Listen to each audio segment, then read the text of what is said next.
welcome to the show a guest that many of you have been asking for a long time. We've been waiting for a long time. We wanted it to be the perfect moment. My dear friend, our dear friend now, Jessica Smetana. Welcome to the show, but don't say anything yet because I'm about to do an intro. Jessica Smetana. I'm going to do like Jason Kelsey on New Hype. Jessica Smetana, longtime analyst, commentator, sports genius, college football aficionado, currently the host of the Echoes podcast with Mike Golic Jr. You may have seen her on Vice TV, Sports Gone Wrong, damn it, and Meadowlark Media. Our dear friend Jessica Smetana, welcome to the show. Woo! Thank you, Charlotte. That was wonderful. And you also forgot to mention the most valuable podcast, a podcast that I know you should have said that one. A podcast that we hosted a long time ago that a lot of people know us from. Oh yeah, I was gonna say most importantly, former host of the sports of the most valuable podcast. It was called the Most Valuable Podcast. It was an amazing show. Gone too soon. Yeah. R.I.P. R.I.P. We hosted together. It was a beautiful moment in time. Wow. It was. And then our boss was like, hey, no one likes personality-driven podcasts, so we're going to cancel yours. And we were like, but we think people do like those. Did you see that, like, Barstool just made, like, a $500 million deal with, like, I don't even know at the time. This was, like, 6 years ago. And he's like... like 7 or 8. This was, like, 2018. He was like, yeah, I think the future is actually, like, more narrative-driven research podcast. And we were like, I think they just want to hear people gab. Two gals gabbing. I think they want to hear... And now we got 3 gals gabbing. I think they want to hear 2 to 3 gals gabbing at a time. That's what I want. I mean... Yeah. Well, we're so happy to have you. And for anyone watching... We always say this, we break the fourth wall. We're looking down a little bit because we are recording this in Charlotte's apartment at lovely Jess on the computer. So that's why we're looking down. Yeah. But we are recording this episode because college football is here. Basically. It's here. It happened. It started. And we all dress the part, which I love. I love Charlotte, can you... Charlotte did not go to LSU. No. I'm wearing a full Where did you LSU. get that? Oh, thanks for asking. At Louisiana State University. I realized, Jess, before we recorded, Madeline had her Georgia shirt, and I was like, oh, I should wear a college football shirt. But everybody knows I went to because I'm so famous.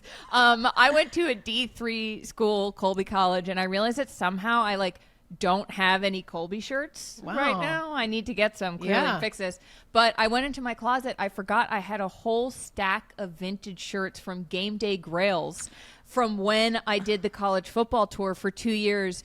But I think I kind of blacked out for 2 years and forgot I had them. And I was looking in my closet and I was like, I have a full-on Joe Burrow, not just T-shirt, jersey. And look at the back. Okay. Uh-oh. You got to see the back. Is it the EA? Oh, yeah. That's the classic Burrow, the senior night Burrow jersey. Wow. Yeah. So I'm impressed that you even know which jersey it was. I would not know that. So Joe Burrow. That's why we have you on. We have the expert. That's why we have you on. I love it. And then Charlotte also forced me to change. I should add. I don't just walk around in Notre Dame. I not forced, but encouraged me to change. I said I love your shirt. You were wearing a cute shirt, and you said, should I put on a Notre Dame thing? And I said, yeah, change. So I guess I did change. I like the Notre Dame. Is it a sweatshirt? It is. It's from Home Field Apparel. It's a wonderful. I think it's from the 1988 college football season, coach's crew neck. So it's so good. It's beautiful. For those listening, you can go watch this on YouTube. But it has I love a collar of a crew neck that has high neck stripe, high neck stripe. Oh. It's you know what? Okay, wow, this is maybe random and specific. No, let's do it. Let's do it. But do you remember when Tiger Woods used to wear the Nike little the mock neck? Yeah. Mock neck turtlenecks. Yes. At the Masters. Yes. That's what it kind of reminds me of. It's an iconic sports look. Neckline. An iconic sports neckline. We got to bring those back. Oh, yeah. Now I'm I want a Georgia version of that. Does Home Field have I fear I might need that. I feel Not this specific one, but they do have a lot of Georgia merchandise. One thing about me is that I think mock necks are one of the only things I look good in. So I do tend to wear them a lot. I also pay homage to former Notre Dame men's basketball coach Mike Bray, he rocked the mock neck in the 2000s, coaching from the sidelines. So I am a big fan of the mock neck look, and I'm with you. Let's bring it back. More mock necks. I do take issue with one that you look good in a lot of things, Jess. Yeah, you do. I don't just sell look yourself good in a mock neck. Please. That's also a wild thing to say. Why would you only look good in a mock neck? It's just something about showing half my neck. I don't know what it is. No. Oh, God. All right. Okay. Well, you are here to talk about college football. Obviously, you went to the University of Notre Dame, prestigious establishment. Yes. Would you tell us, and for listeners who might not know you, can you speak briefly about your relationship with college football and what this sport means to you and why you love it so much? Yeah, I grew up going to Notre Dame football games every fall with my parents, who both graduated from Notre Dame in the 80s. And I grew up right outside of Chicago, so it was only about an hour and a half drive for us to get there on Saturdays. So it's just been a part of my life for as long as I've been alive. And I'm fairly certain my first football game, technically, my mother was pregnant with me during the 1993 season. So I don't, other than 2020, I don't think I've missed a football season at Notre Dame, at least one game. Wow. But aside from that, I've been to a ton of other games as well, and have done a lot of college football reporting / analysis, commentary over my long sports media career so far, Yes. Including with Charlotte when we were at Sports Illustrated. So I am a huge fan of college football, and I think that it goes beyond just the games. It's like the marching band, which I know Charlotte loves a marching band. It's the campus. It's like the student environment. It's the atmosphere. Like there's the tailgating, obviously the most important thing to me. There's a lot that I just really love about it. So it's one of my favorite things in the world. You know what same. I'm just realizing to bring this little trio all together? What? Jess and I went to Notre Dame at Georgia Yes! at night. Oh, In 2019. What year was that? 2019. You're right. Oh. Charlotte, I forgot about that. That was I'm such a jealous. fun game. That was the night games at Georgia. Yeah. Was it a blackout game? Was everyone in all black? I in the think so. stands? They did like a Was it big one of light those? show in the Yes, third quarter. yes. Yeah. I feel like it probably was a No, it was blackout game. amazing. Yeah. And we got barked at. Like a lot of people barked at me. Oh, yeah. Also Madeline. Oh. I think that Georgia and Madeline came out because when we found out that Taylor Swift and Travis Kelce got engaged, which to break the fourth wall, this is a Tuesday. That just happened. This is going to come out Thursday. Madeline, like, yelled so much that she barked. Like a bark came It's out. in me. It's in me. It's What in can you. I say? Can you I- do the Colin- Georgia bark so people know Right what it's- now? Yeah, I think your audience needs to hear you do it. Really good. I mean, I could fully call the dogs, but Go. How do you call the dog? well, you got to do. Who's that coming down the track? Who's that coming down the track? It's a mean machine in red and black. Mean Machine in red and black. Are we gonna do the whole thing? Yes. No. Oh, okay. Do it. Okay. Okay. Ain't nothing finer in the land Nothing finer in the land than a drunk, obnoxious Georgia fan. than a drunk, obnoxious Georgia fan. Go dogs. Go Dogs. Go dogs. Go Dogs. Go dogs. Sick of. That was also Sorry for people listening on audio right No, now. I think That was people so will aggressive. people will love this. This was the second time in that very same football season Charlotte and I got barked at because we also went to a Cleveland Browns game that season where we got woofed at they quite a bit. bark. Their mascot is a bulldog. A A dog? mean looking guy. I guess dog. it is, but I honestly didn't associate them with like a barking mascot. Let me tell you. Do you know what I mean? We didn't either. Yeah. We didn't either. Surprise to us We didn't too. either. And then you're in a parking lot under a highway overpass in Cleveland, yeah. and someone's barking at you, and you have a lot of questions about the choices you made that got you there. in Is how I Cleveland. would put it. Oh my god. Oh, God. Yeah, there's nothing like a night game. Does Notre Dame have like iconic night game rituals? Is that a thing? So Notre Dame has yes, they do like a light show now. They do a bunch of stuff. Like they have sort of copied a lot of what has made other schools' night games great, because historically Notre Dame did not play very many night games. They had the 3:30 NBC slot, which was because of their special television arrangement with NBC. It was sort of a reliable kickoff time, but now they do play 1 to 2 night games every season, including this year. For some reason, Navy is a night game. I'm unclear why.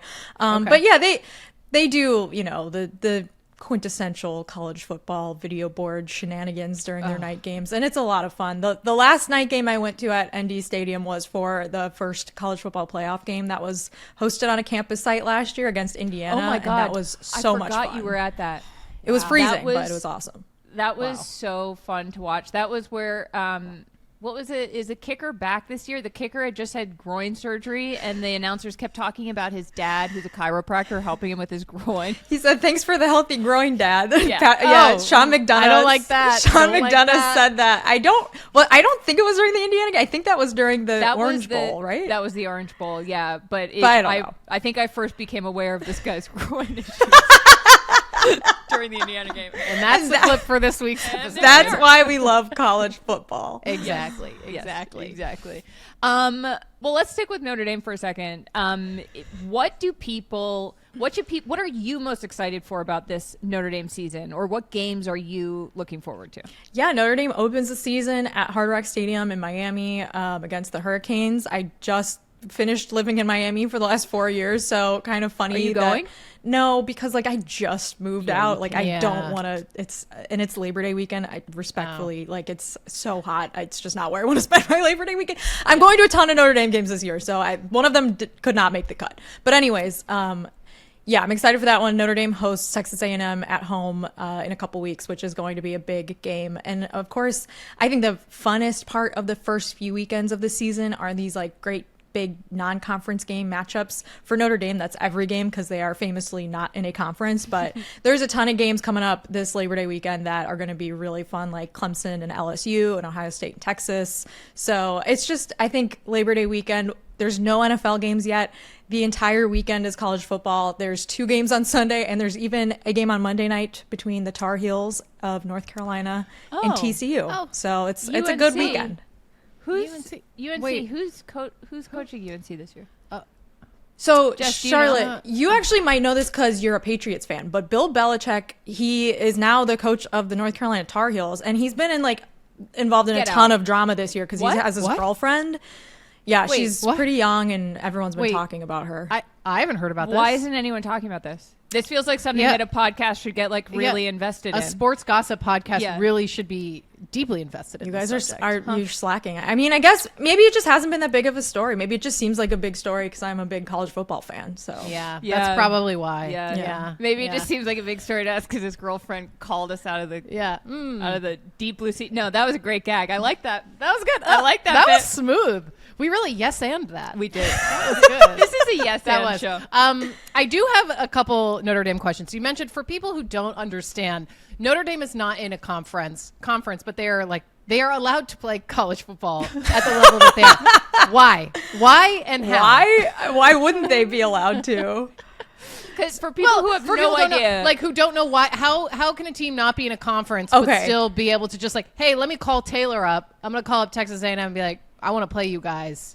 How is that possible? So historically, there were more teams that were non-conference affiliated in the past. And as the conferences have gotten bigger and more powerful, it has become financially much more beneficial to join a conference and be part of a negotiated television package than to be independent and have to negotiate your own deal. But Notre Dame, being one of the biggest brands in college football, has had its television deal with NBC for over 30 years now. So they have been able to remain independent and still have financial security, which there are a few other FBS independent. I think UConn might be the only one this season because a lot of other independents have joined conferences now. But it is, I think, a unique thing, but also Notre Dame still plays, 10-ish to 11 Power 4 teams most years. So there's playing a comparable schedule to a lot of the Power Conference teams, but it is like a unique quirk about Notre Dame. And it really goes back to over 100 years ago where Notre Dame was trying to join a conference. It was called the Western Conference at the time. It's now the Big Ten. And the Big Ten coaches, including Michigan's head coach, famously did not want Notre Dame to join their conference because they were discriminatory towards Notre Dame as a Catholic school. So there is a long history of Notre Dame, okay, well, you don't want us to join your conference. We don't need you anyways, that kind of thing. And they've sort of forged the path there. But at certain points in history, there were a lot more independent teams as well. Wow. So is that, I don't know that I realized this, is that when the Michigan rivalry started, or the hatred of Michigan between Michigan and Notre Dame? Yeah, so like early 20th century, Notre Dame and Michigan did play a little bit against each other because obviously the proximity was there. And then Knute Rockne and Fielding Yost. Knute Rockne is like the famous Notre Dame head coach who was very fundamental in like the growth of college football just nationally and just in general. He was like a visionary head coach. And Fielding Yost, who was Michigan's head coach, they had a pretty big falling out. And so Notre Dame and Michigan did not schedule each other for decades. And then they started scheduling each other again, finally, I believe in the late 1970s, perhaps. So Notre Dame and Michigan, it is a rivalry. And I think there's a lot of hatred because of that super old history. And lately, they don't play each other every season. Notre Dame and Michigan both are, Michigan's got their Big Ten schedule. They think Notre Dame is ducking Michigan now and doesn't want to schedule them. Notre Dame's like, we don't have time for you. We have our ACC scheduling agreement now. So, again, it's like the teams hate each other, and I think that's part of it. But it's also that like in the 21st century, both teams have been pretty good, and there's a lot of like regional overlap because Michigan's only 2.5 to 3 hours away from South Bend. Right. That's so. College football is like. Do you think a question for both of you, do you think that college football, people always ask us like, what's the messiest sport? And I feel like gossip wise, I feel like most people would think of the NBA because there's all this sort of individual drama between people and people say, hashtag this league, but college football's kind of, do you think it's like the original messy sport? I mean, yeah, because I think to your point, like there's like this historic messiness between schools. There's these deep rivalries that there's like decades and decades of drama between that I do feel like it's like it goes so far back. Yeah. The drama, I don't know about you, Jess, but I feel like it's like deeply entrenched in the soul of college football. The mess. The fact that we're talking about two coaches that, Knute Rockne died in the 1930s in a plane crash. And the fact that like people will still carry on his legacy of hatred towards Michigan is, I think, evidence of that. And I think there's also like the hyper regional geographic element of it where you have two teams like Clemson and South Carolina, for example. They're only a few hours away from each other. So you may have your mom went to Clemson and your dad went to South Carolina, or your brother went to South Carolina, you went to Clemson. Like these schools are very close in proximity. And so these rivalries become very, very personal. And especially the best rivalry games, which I do think rivalry games are like one of the best things about the sport. And it's a tragedy that a lot of them are going away because of conference realignment.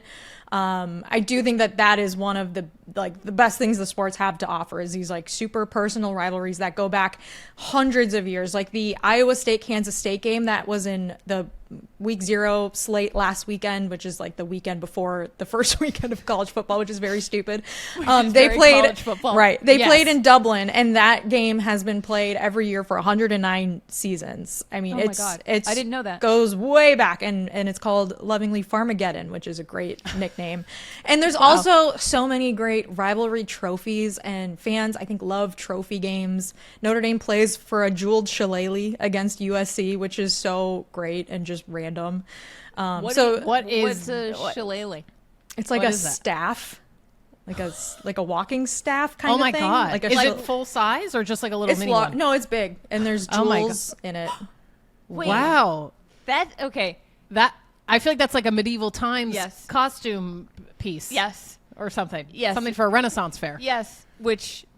We love. Something I want to plug Jess's TikTok right now because if you're not following her, those of you listening out there, it's funny. I just forgot for a second that like people would hear this. I was like, I'm just talking to my two pals, and then I was like, sorry, this is a show. I had like a parasocial relationship with myself for a second where I was like, wait, so people hear this. Yeah, true. So hello everybody.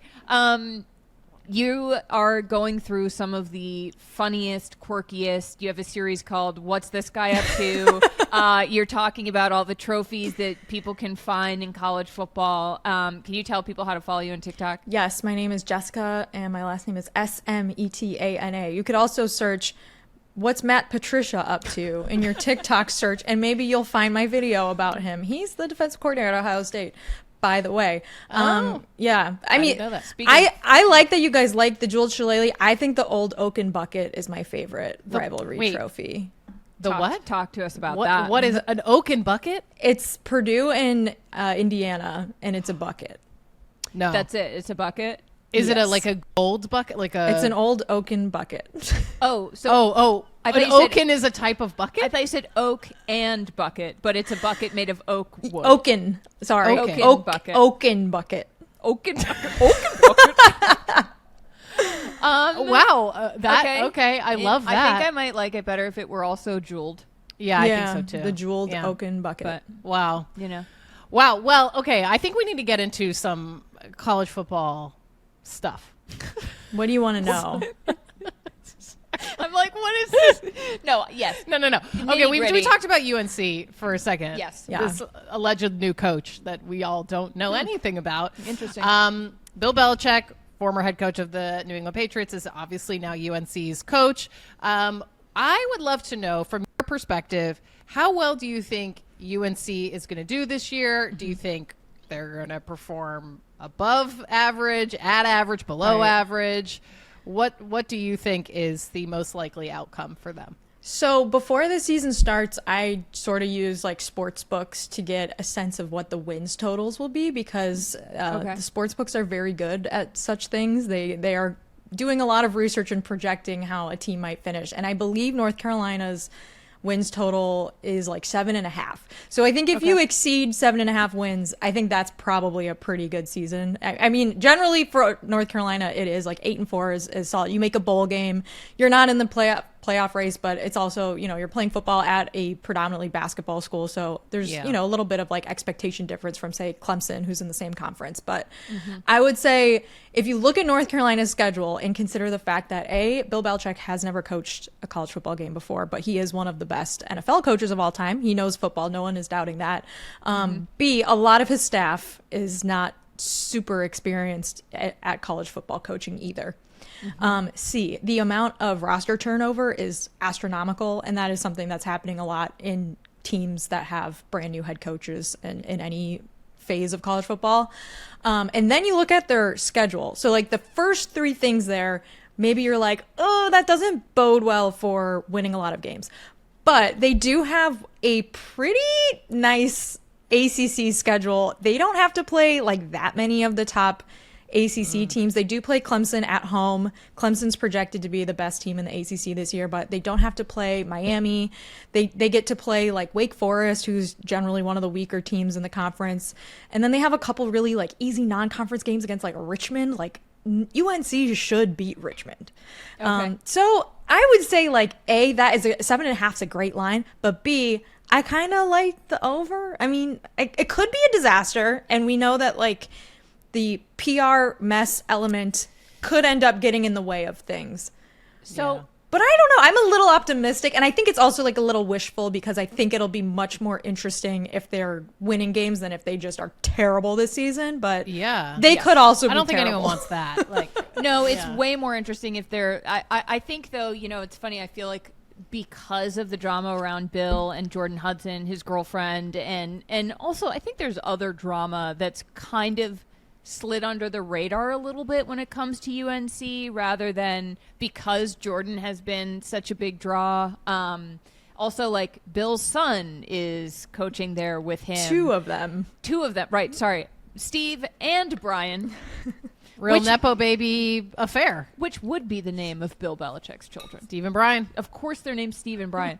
They're like the cousins at a wedding who get up and like give a drunk speech that no one asked for. They're like Steve at the and end Brian. of the night. Yeah, they're like, hey, we're Jan's cousin. We live up in Boston. We're just happy to be here at this Hilton in North Carolina in Raleigh, Durham.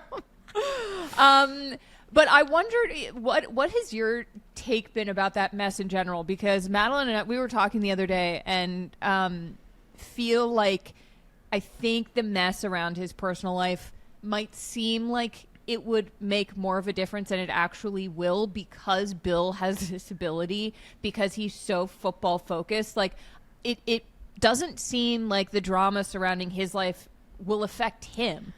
But you, Madeline, you had a great point about the players. Yeah, well, just that, so Bill, as we know, is famously not online. And the only reason he is online now is because his girlfriend, Jordan Hudson, is running his Instagram.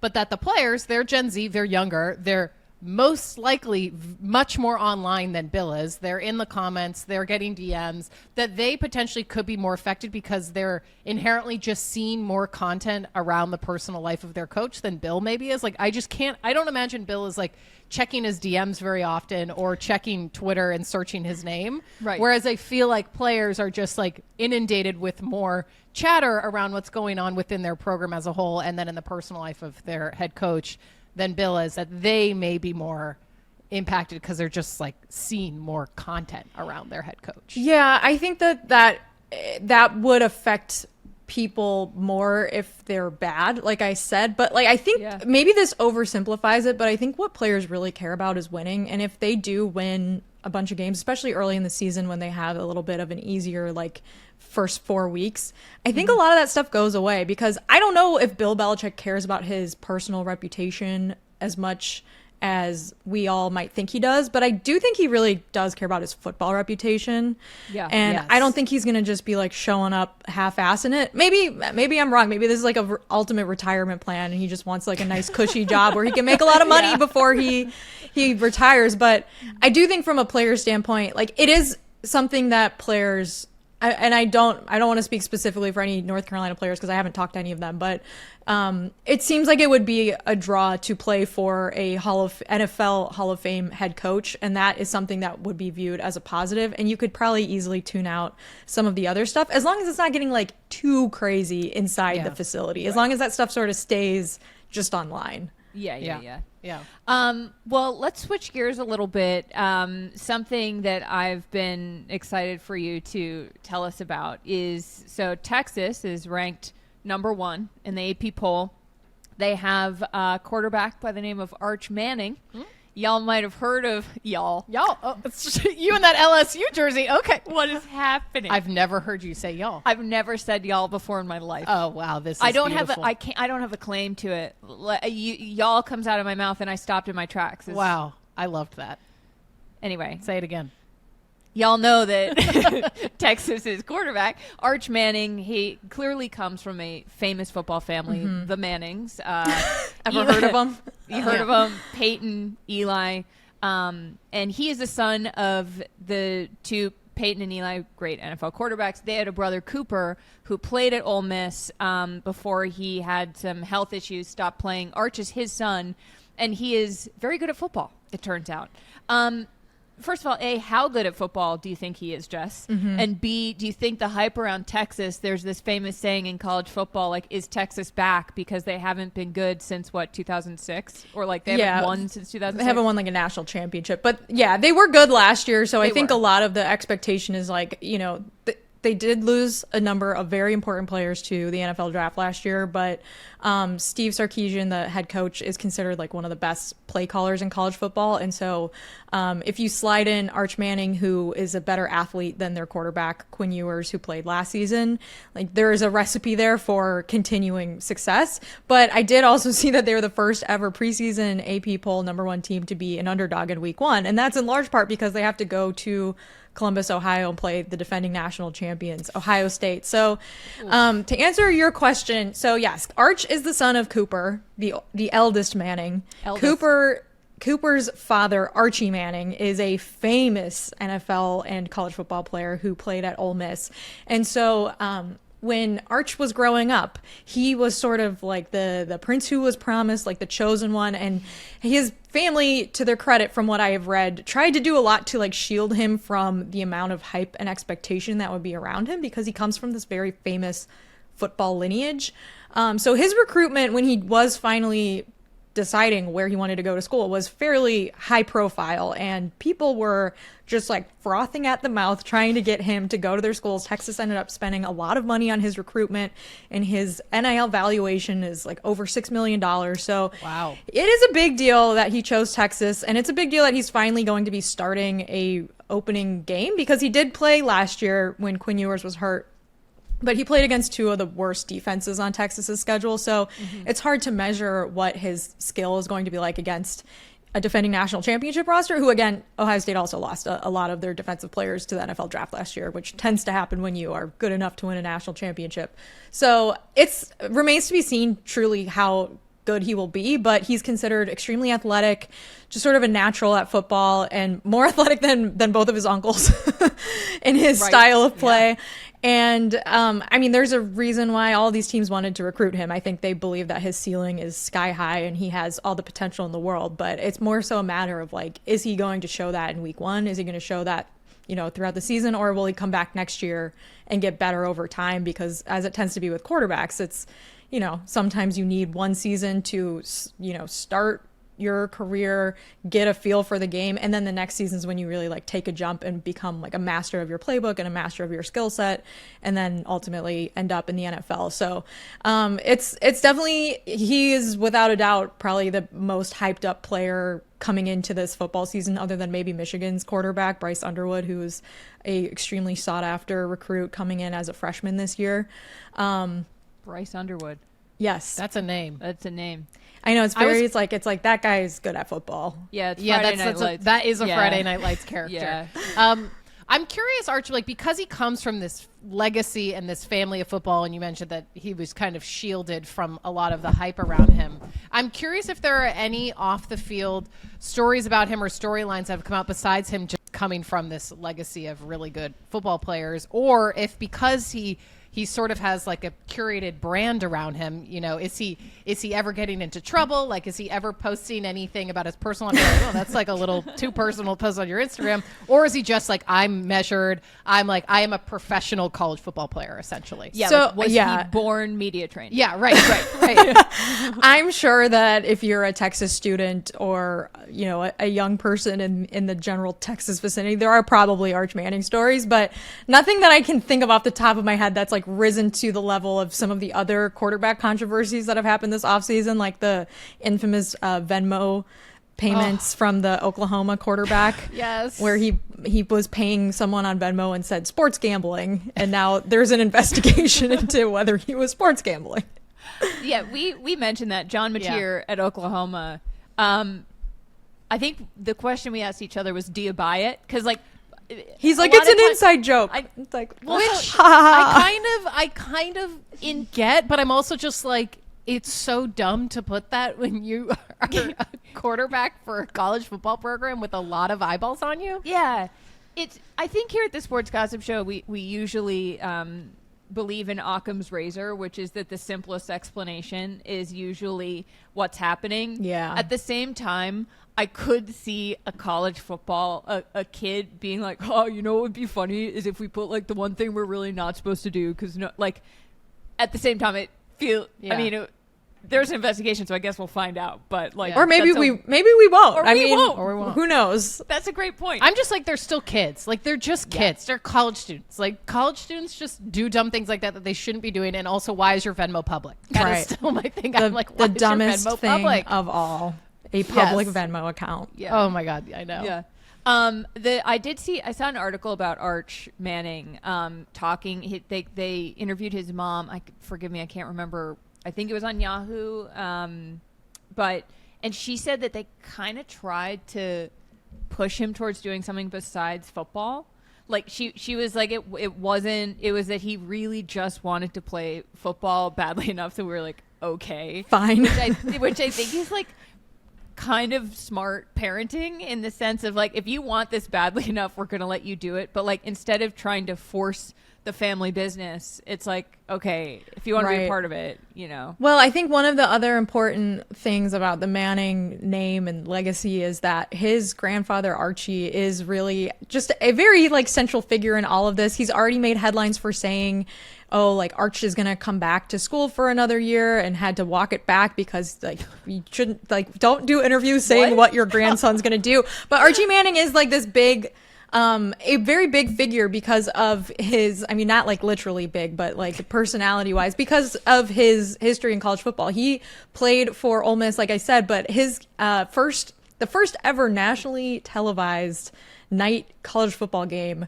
was in 1969, and he was the starting quarterback for Ole Miss against Alabama in that game and had like a ridiculous stat line. He threw for like 400 yards and scored 5 touchdowns. So he just became like a very famous person from that, and ended up playing in the NFL for a really long time with the Saints, and the Saints were not very good while he was there, but you know, he was in the NFL for like 14 seasons.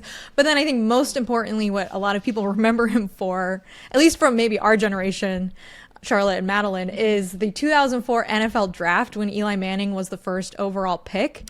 There was a lot of drama around the Chargers selecting Eli Manning because Eli Manning and Archie Manning didn't want him to play for the Chargers. And so people assumed or speculated that they made a sort of like backroom deal before the draft that they would trade him with the Giants, who drafted Phillip Rivers. And I believe Archie Manning claims that that's not what happened. Like, they didn't have any sort of prior agreement. But anyways, Eli Manning ends up playing for the Giants for his whole career, which was a much better spot for him. He won 2 Super Bowls there, and the Chargers have not won a Super Bowl. And Phillip Rivers is now retired. It worked out good for both of them. Truly, yeah. Phillip Rivers is sort of like a legend. He has 9 children, doesn't he? He has 1,000 kids. That's true. Oh, maybe more now. I feel like Arch Manning.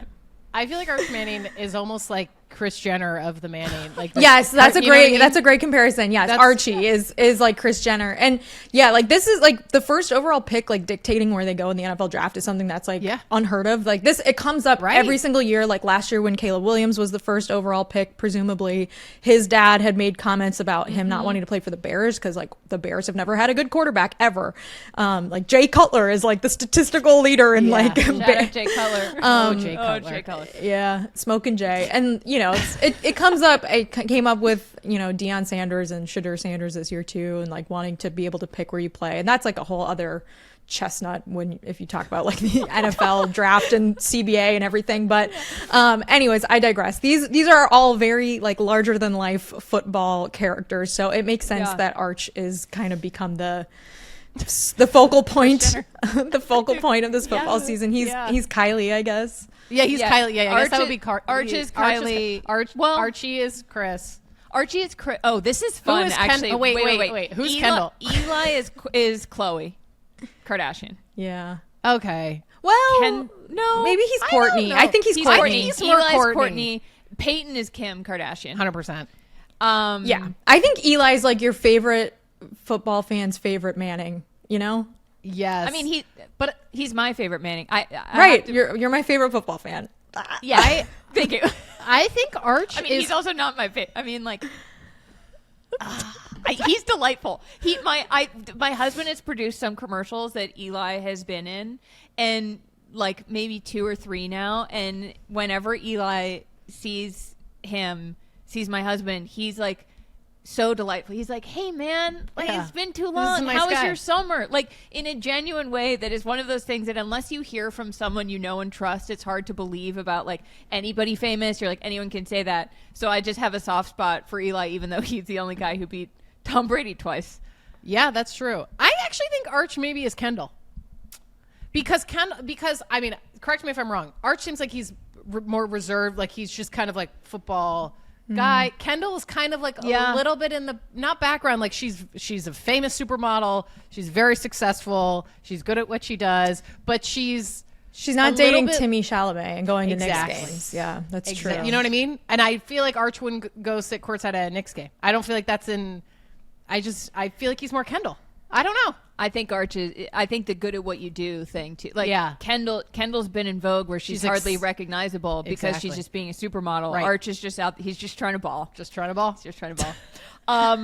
Okay, Jess, question for you. Do you want to talk right now about, we could go one of 2 directions. We could talk about Ole Miss and their coach Lane Kiffin, who is a famously messy college football coach. Yeah. Or we could continue down the road of NFL Nepo babies in college football. Because I kind of think we should do NFL Nepo babies because there are a sort of just like a plethora of them this year, and there's some on Notre Dame. Yeah, Notre Dame has Plaxico Burress' son in their wide receiver room, Elijah Burress. For people who don't know who Plaxico Burress is, he was a wide receiver. You may remember him from a fairly scandalous and pretty horrible incident where he shot himself at a nightclub in New York and was arrested, and it was crazy. This is probably in like 2000, I don't know what, 2003. It was a while ago, but he was very good wide receiver, and that sort of unfortunately became something that he was remembered for. But yeah, his son plays for Notre Dame now, and there's also a Brian Urlacher Nepo baby that plays for USC. Jerome Bettis' son also plays for Notre Dame. There's so many, Charlotte. I found out last weekend that Kurt Warner's son, the Hall of Fame quarterback, plays for Fresno State. No way. Starting quarterback. Kurt Warner, they famously made a movie about him where Kevin James played him, didn't he? Wasn't it Kevin James? No, are you thinking of the Sean Payton movie? Oh, yeah. I was like, Kevin James as Kurt Warner would be such fucking funny casting. As I said it, I was like, oh no, that's not right. I was like, Charlotte, that isn't it. Who played Kurt Warner? Oh, I have to look it up. Go, Madeline, look it up. There was a Rams movie about Kurt Warner. Yes, there was a movie that came out. American Underdog. Thank you. Oh, it has what's his name? Zachary Levi, controversial actor. Oh, I don't know who that is. Oh no! Oh, he. Yeah. Okay, we won't. I'll look it up when we're done. Yeah. It also this movie also has Anna Paquin and Dennis Quaid in it. No way. Yes.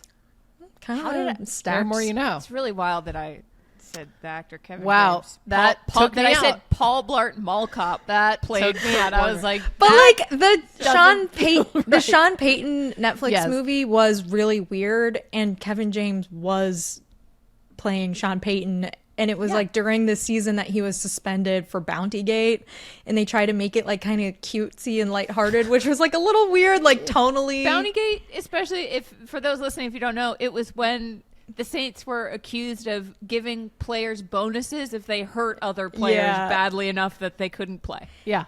It was a pretty great system. bad scar on the Saints in the NFL. Yeah.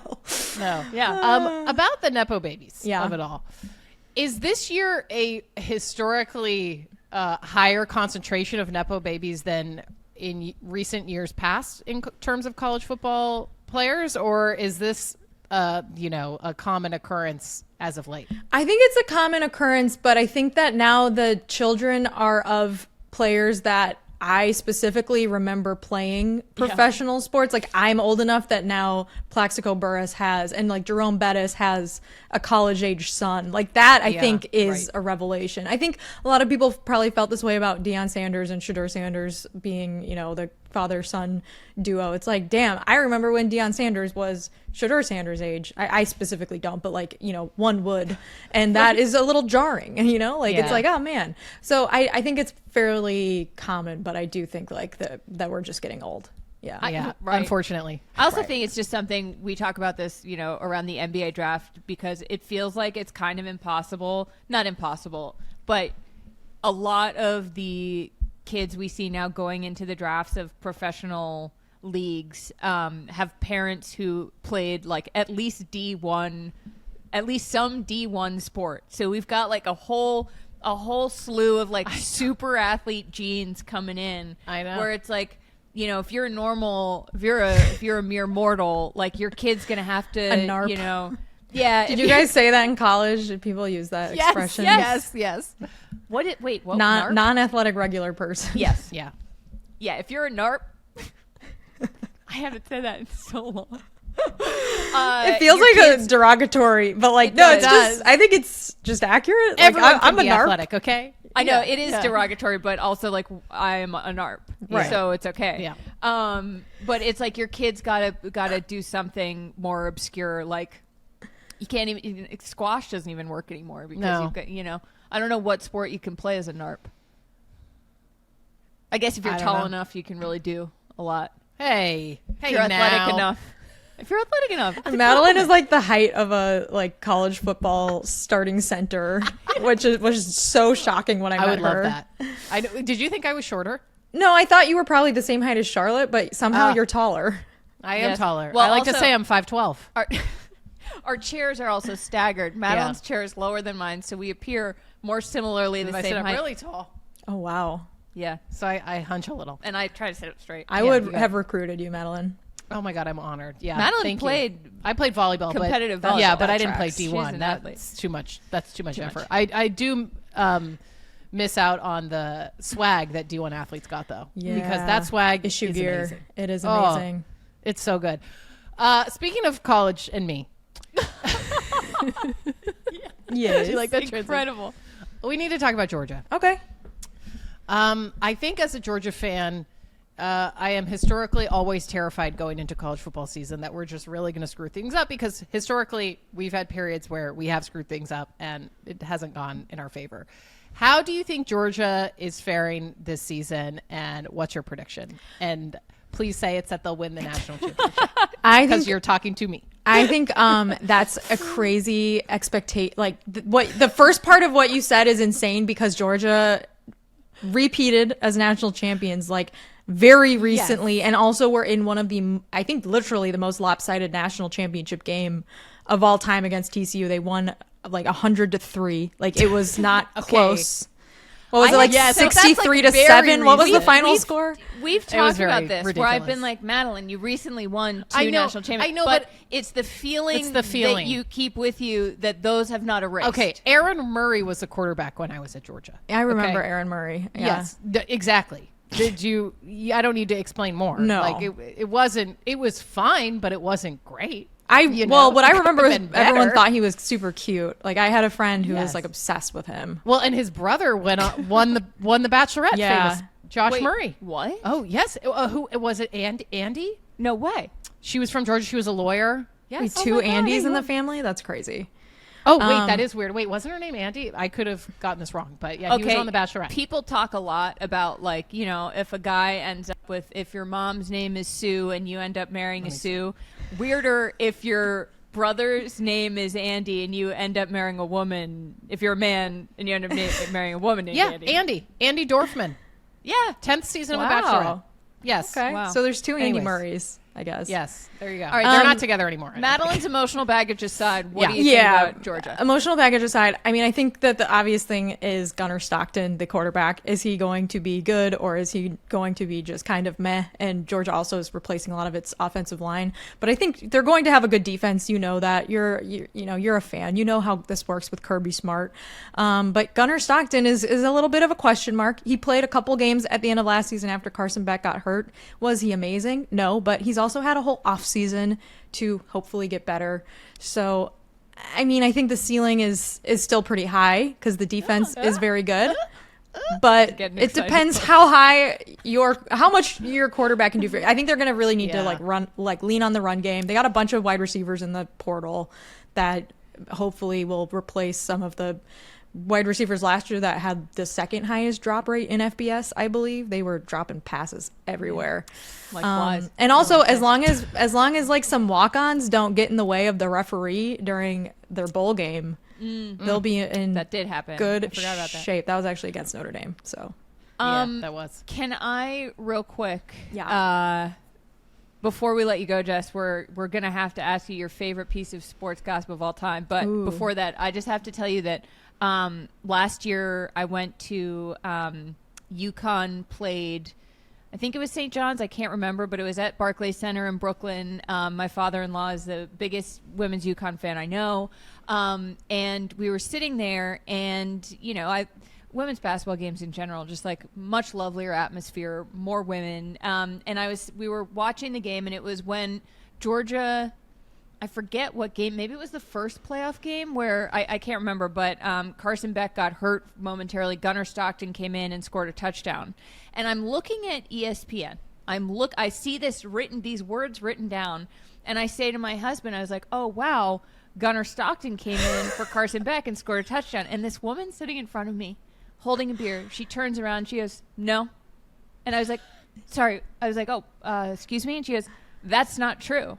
And I was like, oh, no. I was like, sorry, what part? What isn't true? And she was like, it wasn't Gunnar Stockton. Carson Beck scored the touchdown. And I was like, and I'm literally looking at it on my phone. And I was like, no, I think. And she was like, no. And I was like, okay. I was like, no, sorry. you're right. I was like, I'm not going to win this one. And I just felt like it was the closest we've come to gender equality that a woman incorrectly mansplained something that happened in college football to me that you're at watching. a basketball game. Yeah, I would have was just loved like, if you guys got in a fist fight and you have to like tell the police what happened. You're like, we were arguing over whether Gunnar Stockton scored a touchdown or not at a UConn basketball game. Yes. Is that not progress? That's progress. No, we've made it. Yeah, we've everything's made it. equal now legally. Thank you. I All right. declared. Oh my God, that's amazing. Yeah, really, women's rights. Okay, Jess, your favorite piece of sports gossip of all time can be college football, cannot be college football. I'm personally very excited to hear what you're going to say because I have no idea. Okay, well, we haven't talked about Hugh Freeze yet, so I'm just going to mention what happened with him a few years ago when he was the head coach at Ole Miss. Explain it to everybody like they've never heard of him before because we need this story in all its glory. I don't know who that is. Oh, Oh man. up. Okay. This is incredible. Hugh Freeze is currently the head coach at Auburn. He has another job again, which I think is fairly surprising given what happened at his second to last one, because then he coached at Liberty for a couple of years. He was the head coach at Liberty University, which is a religious institution in Virginia that you may have heard of. Anywhom, so when he was at Ole Miss, there was a big recruiting scandal, I guess, before he got there. And so Houston Nutt, who is a real human man. I forgot about Wait, Houston Nutt. That's his name? Houston Nutt with 2 T's. He was suing. I don't know if it's better or worse with 1 or 2 T's. I actually don't know what's better. Anyways. So there was this whole recruiting scandal at Ole Miss, and it was a very big deal. But meanwhile, Houston Nutt had been previously the head coach at Ole Miss and was suing the university over he claimed that they were disparaging him and blaming some of the recruiting stuff on him. And like, I'm going off my memory. So if I'm getting some of the details wrong, forgive me, but this is not the important part. The important part is that apparently while Houston Nutt was suing, I know it's a ridiculous name. Keep saying it. Mr. Nutt. Like Mr. Peanut's dad. Yes. While he was suing the university over this civil lawsuit, there was his lawyer got tipped off that Hugh Freeze had been making phone calls, or his lawyer found some phone calls that Hugh Freeze was making to an escort service. And Hugh Freeze was at the time the head coach at Ole Miss. So while he came after Houston Nutt. Yes. So yes. So anyways, Hugh Freeze was found to have made at least 12 calls to an escort service on his university issued phone, which is open for records requests because it's a public school. And so that was found out by the public, and it was quite a large scandal. And then, yes, you're correct. He was indeed hired at a religious institution to be the head coach after that. It's an interesting transition and when he for jobs. Yes. Well, it shows you where perhaps some hypocrisy could potentially be at play. Perhaps. In our American system. Hugh Freeze, I believe, at Liberty, then coached from a hospital bed. Yes. He had I think it was like a back injury. Yeah. Oh man, the details of this are so. Anything that happened pre-COVID, I'm like, I don't know. I know. Wow, I can't believe I didn't know about this story. Oh yeah.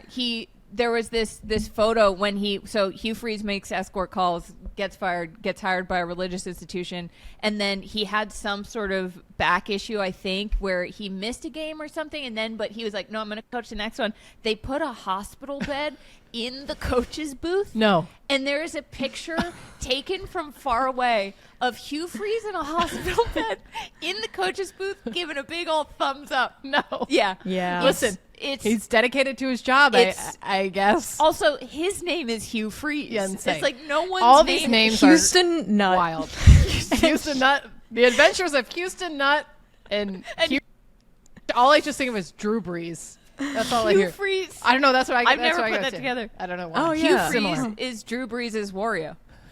Just kidding. He's not. But anyway, it's whatever. Oh my god.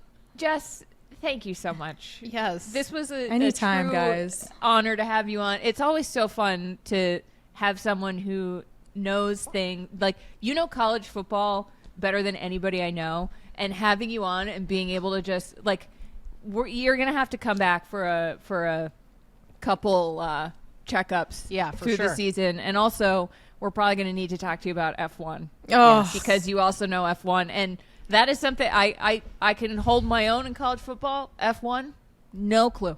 Yeah. Well, there's a No lot clue. of Madeline a lot knows of- F1. yes. I Yes. do not. So There's a lot of drama. there's a lot We need of some help. like WAG accounts that are like Oh, yeah. dedicated to you know what I'm talking about, crazy. Madeline. Oh, yes. Yeah. There's a lot. Well, thank you so much for coming on. And as always, if you're watching this or listening to it, please like and subscribe and rate and review. You can follow us on Instagram at Sports Gossip and on TikTok at Sports Gossip Show. Jess, remind everyone again where they can find you. Yes, I have a Notre Dame podcast called The Echoes, but you can follow me on social media for more general CFB stuff, and that's where I post all the links to the stuff that I'm doing. So follow me there. At Jessica Smetana. Yes. There you go. Fabulous. All right. All right. Thank you so much. Thanks, Dear Jess. friend of the show. Okay, bye.